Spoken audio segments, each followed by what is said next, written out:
It's hard to follow Top and Andy. I mean, when I hear your stories about what it is to file in Moscow, I jump up and down when I lose internet for 1 hour. And you file stories that never see the light of day. It's a good wake-up call. I was up in the Arctic, I guess in September, and Putin has this thing, Arctic Territory of Dialogue, and it happened to be the week after the Greenpeace people had been detained, and it was amazing. We all had plans to spend an entire week up there, and then 2 hours before the conference was over, we were just told to get out of town. And I think that's the legacy of what you dealt with in a sort of milder form, that you have dialogue, but go back to Moscow.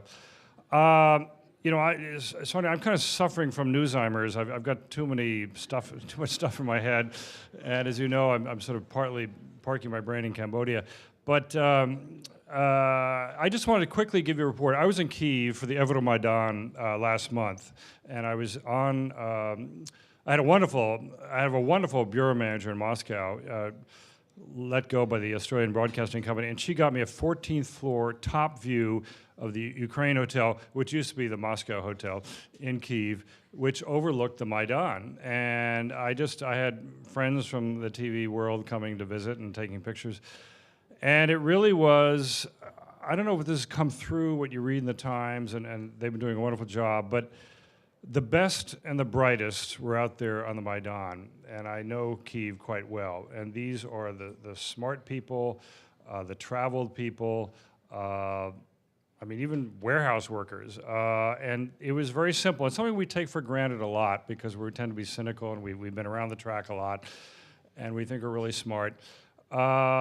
These people want to live, they want to get out of the Soviet embrace, post-Soviet embrace, and be part of the European Union. And they know that the Putin model will not help them get rid of corruption, will not lead to a more open society. And Putin responded by putting $20 billion on the table, very adroitly, and maybe bought a year or two. But I think what you're seeing in Ukraine is that the Kremlin has lost the hearts and minds of the people in Ukraine. They are looking at Vienna, which the Western Third always looked at Vienna, but they're looking to Vienna, they're looking to Brussels, they're looking to all these institutions that we take for granted. I'm talking about a free press, which is why we're here, straight elections, clean elections, a good degree of transparency, a good degree of national debate. So the story's not over in Ukraine. Putin won round 2. He's bought off the situation. Yanukovych will try to use that to win.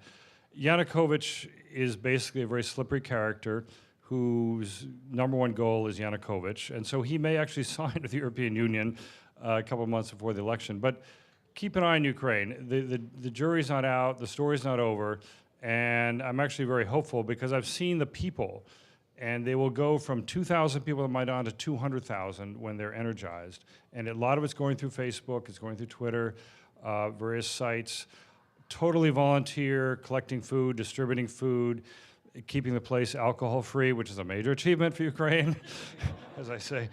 Well, let's drink to alcohol-free, okay? Good to see you again. Great.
I thought I'd tell you about the start of my career. Now, I am the real true foreign correspondent in the room because I work for a French publication, Politique Internationale.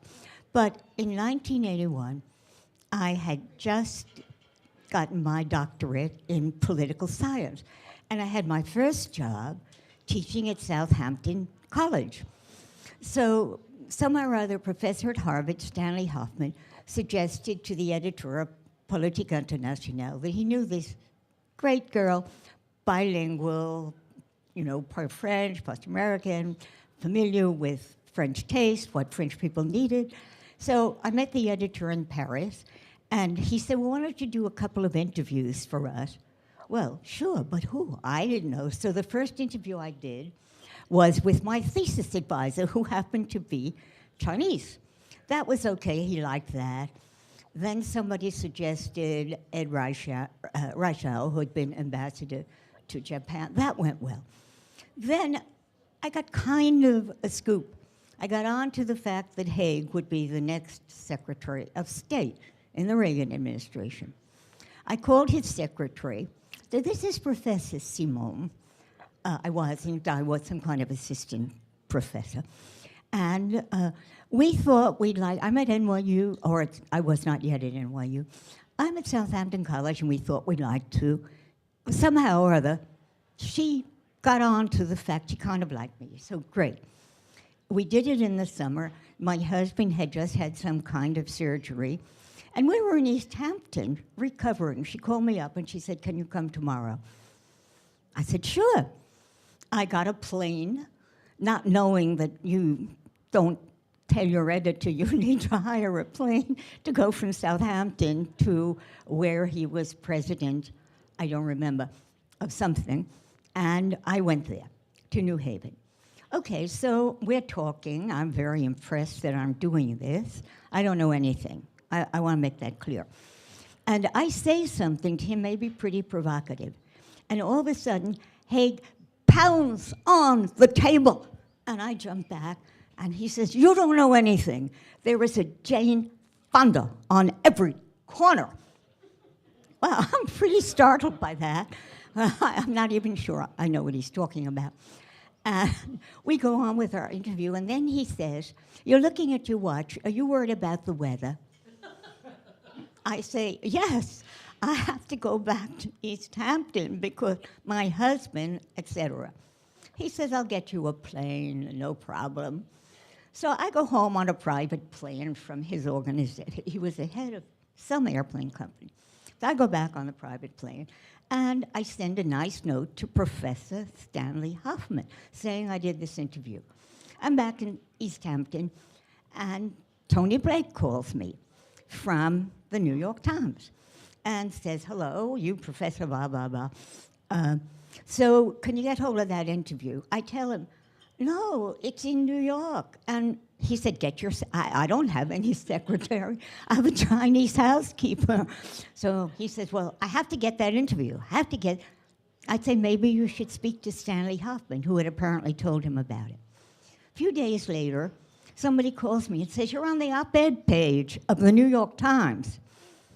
I say, shit, I'm going to lose my job. That interview hasn't appeared yet. Well, that was the start of my career. It was in the Herald Tribune. It got around. It was a great line all over the press. And I got quickly promoted to be U.S. bureau chief. And that's the story of how I started my career as a foreign correspondent. That's it.